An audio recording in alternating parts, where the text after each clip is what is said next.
Эх орны зүүн хязгаар Дорнод аймгийн Хэрлэн сумын 12 дугаар сургууль. Монгол улсын засгийн газар, Японы олон улсын хамтын ажиллагааны байгууллага JICA-тай хамтран 2006-аас 2012 онд 2 үе шаттай хэрэгжүүлсэн суралцагчдын суралцахыг дэмжих арга зүйн хөгжил, багшлахын арга зүйг түгээн дэлгэрүүлэх тогтолцоог бэхжүүлэх төсөл орон нутагт амжилттай хэрэгжсэн билээ. За суралцагчдын суралцахыг дэмжих арга зүйн хөгжил төслийн 1-р шатанд одоо манай Монгол улсын хэмжээнд 3 газар сонгогдсон байгаа. За үүнд бол Улаанбаатар хот, Дорнод аймаг, Сэлэнг аймаг сонгогдсон оролцсон. За төслийн хамгийн гол зорилго, эрхэм зорилго нь юу байсан бэ гэхээр зэрэг багш бүр ээлжид болон нэгж хичээл дээрээ хичээлийн судалгаа хийж ажиллах, заах арга зүгээ төлөвлөх. За мөн тэр судалгаатай ажилласан хичээл дээрээ дүн шинжилгээ анализ хийх. За мөн тэр хичээлээ засан сайжруулах. Ингэснээр суралцагчдын сурах арга барил хөгжих, суралцагчдын энэ дэмжих энэ арга зүйд бол чухал ахиц гарнаа гэж үзэж энэ төслийг бол хэрэгжүүлж ирсэн. За бид хичээлийн судалгааг сургалтын үндсэн үйл ажиллагааны салшгүй эсгэх болгох менежментийг боловсруулан 2013 оноос амжилттай хэрэгжүүлэн ажиллаж байна. За ингэснээр манай багш нар судалгатгууны багаар маш сайн хамтран ажиллаж хүүхдийн хөгжлийг дэмжсэн багшлах арга зүйд суралцахын зэрэгцээ, судалгатгууны онцлог тохирсон өөрийн гэсэн арга зүй технологиг бий болгохыг зорж байна. Төслийн энэ хэрэгжих анхан шатны 1-р үе шат хэрэгжих энэ явцад бол 8 хичээлээр 25 арга зүйн зөвлөмж анхны удаа боловсруулагдан нийт багш нарын гар дээр хүрсэн. За энэ зөвлөмжүүдийг бол манай энэ 8 мэргэжлийн хичээлийн багш нараас гадна бусад мэргэжлийн багш нар ч гэсэн хүлээн авч түүнийг хэрэгжүүлэх, туршиж үзэх юм боломж бол бас бүрдэж ирсэн юм аа. За тус сургуулийн удирдлага, сургалт хариуцсан менежерүүд, мэргэжлийн багш нар бол хичээлийн судалгааны арга нь багш бол ажлын байран дээрээ хөгжих, ингэснээрээ хичээл заах явцдаа хөгжих, суралцагчдын суралцахын хөгжилд том ахиц өөрчлөлт авчрах ийм шинэ арга барил юм байна гэдгийг тухайн үедээ стайл саргоогоор хүлээн авч өөрийнхөө сургуульд нутагшуулж ажилласан гэж би боддог. За энэ ч бол өнөөдрийн тухайн сургуулийн хамт олонны бий болгосон амжилтаар бол хэмжигдэж байгаа гэж би бол бас бодож бахархаж явдаг юм аа. Бүсийн сургалт хичээлийн судалгаа үйл ажиллагааг 2 удаа амжилттай зохион байгуулсан. Энэ үйл ажиллагаанд Монгол Улсын боловсролын их сургуулийн багш Ганбаатар, мөн хичээлийн судалгааны нийгэмлэгийн үндэсний шинжээч багш Инхтвэ багш, Монгол Улсын их сургуулийн багш Ганбат багш, сайн бэлэг багш нарыг урьдчилан оролцуулж тэдний үнэтэй санал зөвлөгөөг тусган багш нарынхаа судалгааны ажлын үр дүнг түгээн дэлгэрүүлж чадсан. Судалгаат хичээлийн хамгийн чухал амин хэсэг бол хичээлийн бэлтгэл, судалгаа, төлөвлөлт бөгөөд манай сургуулийн хувьд удирдлагын баг, өөр мэргэжлийн туршлагатай багш, мэргэжлийн хөгжлийн бүлэг, судалгатгууны багийн багш нараас бүрдсэн баг, түүний гишүүд тухайлсан үүрэгтэйгээр бэлтгэл судалгаанд оролцдогоороо онцлог. Ингээд ажиглалт судалгаагаар тулгамдж байгаа асуудлаа шийдвэрлэх, хичээл заахад багшаас нэлээд ур чадвар, арга зүй, мэдлэг туршлага шаарддаг сэдвийг сонгодог бөгөөд хичээл заахын тулд баггүй бэлтгэл хугацааг зарцуулдаг нь багш ажлын байранд хөгжих, хөтөлбөрөө судлах, хэрэгжүүлэхэд түлхэц болдог. Самбар төлөлт гэдэг нь самбарын тодорхой дистаралтаар самбарын зай талбайг зөв ашиглан багш сурагчдын самбарт хийсэн бичгэлэл ойлгомжтой, цэгцтэй байхыг л хэлдэг юм аа. Хичээлийн судалгааны нийгэмлэгээс зохио явуулдаг онол практикийн баг хуралд самбар төлөлтийг хэрхэн оновчтой зөв хийх талаар бичсэн хамтын илтгэл маань амжилттай болж Япон улсад туршлага судлаад иржээ. Ээлжид хичээлийн төлөвлөлт рүү анхаарлаа хандуулахаас гадна судлагдхуун бүрийн онцлог, ангийн сурагчдын онцлогт тохирсон ажиглалтын хуудас, ялгаатай байдлыг илрүүлэх даалгавар, багшийн асуултыг ч бэлтгэхийг чухалчлан үздэг юм. Самбар төлөвлөлтийг сургуульд суурилсан судалгааны сэдэв болгон хэрэгжүүлснээр манай сургуулийн багш нар нэгж болон ээлжид хичээлийн төлөвлөлтөд самбар төлөвлөлтийг хийж хэрэгжүүлж хэвшээд байна. Хичээл үйл ажиллагааг чиглүүлэхдээ тухайн судлагт хүний туршлагатай багш нараас эхлэн сонгохоос гадна дасгалжуулан туршлагажуулах зорилгоор засан сайжруулсан хичээлээ залуу багш нараар заалгах нь бий.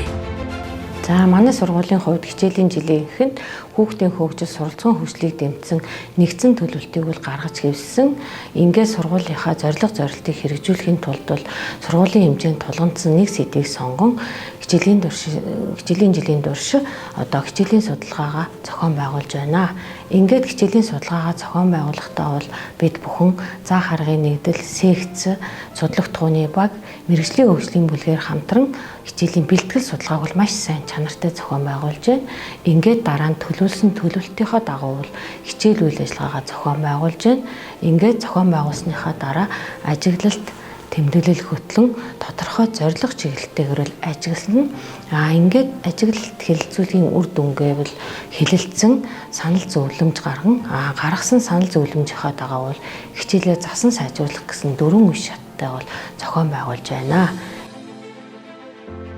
Ажиглалт хийсэн багш бүр хичээлийн зорилт, арга зүй, хэрэглэгдэхүүн, самбар төлөвлөлт, ажлын хуудас, үнэлгээ, багшийн дэмжлэг, багшийн асуулт, сурагчдын оролцоо зэргийг нэг бүрчлэн ажиглаж, өөрийн санал, зөвлөмжийг хэлдэг бөгөөд ажиглах багийн ахлагчаар зөвлөх буюу тэргүүлэх зэрэгтэй багш нар чиглүүлж, хэлэлцүүлгийн тэмдэглэлийг хөтлөхийн зэрэгцээ ажиглагч багш нарын санаануудыг шинжилэн засан сайжруулах зөвлөмжийг боловсруулдаг юм.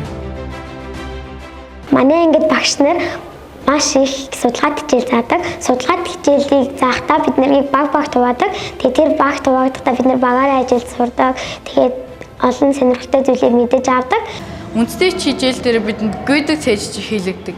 Гүйдэг цэжжтэй би болон манай ангийнхан маш их дуртай. Би гэртээ үндэсний бичгээрээ үг, үсэг, үе нүдлэн цэжилж байгаа. Үүний үр дүнд миний үндэсний бичгийн чадвар маш их сайжирч байгаа.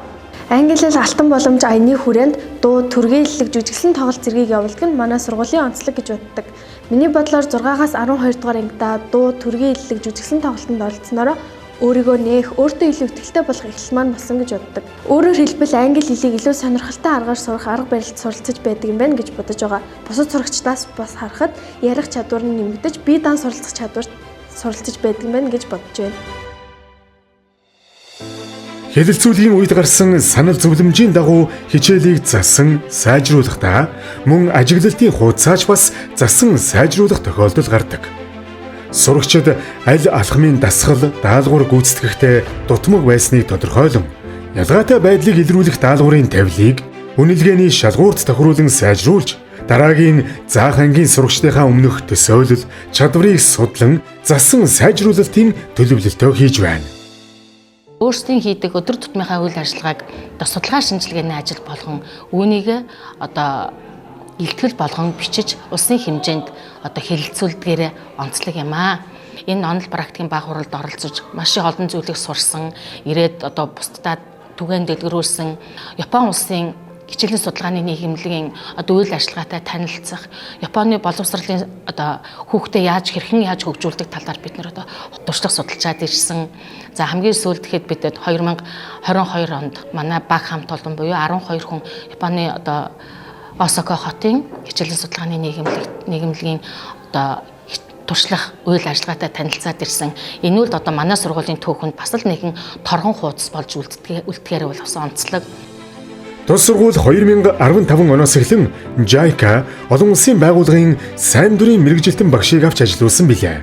Ингэснээр сайн дурын мэргэжилтэн багш нараас сургуулийн менежментийн нэгдсэн зураглал болох гранд дизайн боловсруулах, хүүхдийн бие дааж суралцах байдлыг дэмжих, ангийн менежментийг боловсруулах арга зүйд суралцсан. Мөн бага ангийн математик хичээлийг сонирхолтой заах, байгалийн ухаан, дүрслэх урлаг хичээлд гарын доорх материалыг ашиглан хэрэглэгдэхүүн бэлтгэх арга зүйд суралцсан.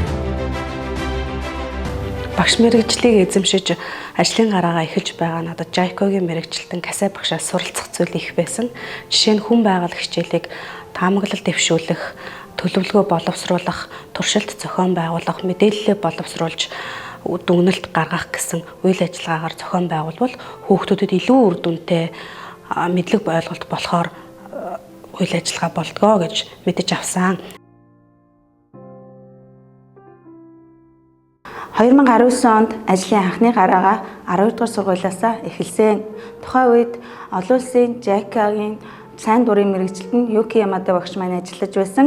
Багшаасаа хүүхдтэйгээ хэрхэн харилцах, самрын төлөвлөлтөө хэрхэн хийх, ангийн менежментийг төлөвлөн хүүхэд нэг бүрийг өөрөгжүүлэх аргад суралцсан. Энэхүү олон аргаа одоо хүртэл туршин хэрэгжүүлж ажиллаж байна. 2013 оноос хойш одоо Хэрлэн сумын 12 дугаар сургуулийн багш нар маань энэ Монголын хичээлийн судалгааны нийгэмлэгээс зохион байгуулж байгаа илтгэлийн уралдаанд бол тогтмол одоо оролцож ер нь 6 удаа оролцсон байдгийн. За энэ 6 удаагийн одоо оролцооных нь үр дүнд бол багш бол үнэхээр одоо ажлын байран дээрээ хөгжиж чадсан. Тухайн одоо хичээлийн судалгааны арга зүй одоо багшийн хөгжлийн энэ үйл ажиллагаа бол тухайн сургууль дээр бол одоо нутагшиж бүх багш нарын хүртээл одоо болсон. Хүүхдийн хөгжлийг дэмжсэн багшлах арга зүй үндэсний онл практикийн хуралд бид одоо 21 илтгэл хилцүүлж үүнээс 3 илтгэл нь бусдад үр нөлөөтэй илтгэлээр шалгарч манай багш нар одоо Япон улсад хичээлийн судалгааны туршлага судлах, Оросын албаны улсад туршлага судлах, мөн Бүгд найрамд Солонгос улсад багш солилцооны хөтөлбөрт хамрагдах зэргээр бас одоо урамшуулагдсан байдаг. Ингээд үндэсний одоо хэмжээнд түгээн дэлгэрүүлэгч хамт олноор 2 удаа шалгарсан бид бүхний одоо бахархал юм аа.